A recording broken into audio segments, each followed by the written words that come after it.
What if I told you that two seemingly opposite cultures forged an alliance that would reshape the future of Europe?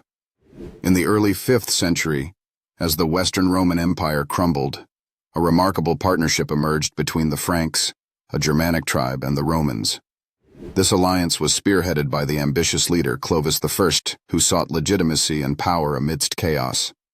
Clovis, a pagan warrior king, converted to Christianity, leveraging this newfound faith to unite the Franks and gain support from the Roman populace.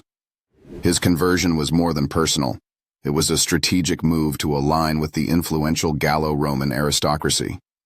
With their backing, Clovis expanded Frankish territories, defeating rivals like the Visigoths and establishing a formidable kingdom. The Franks adopted Roman customs and administrative practices, blending two cultures.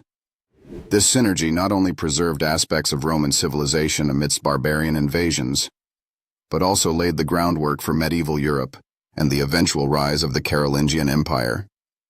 This unlikely alliance is a testament to how unity and diversity can forge new paths in history. Don't forget to subscribe and share this intriguing tale with your friends.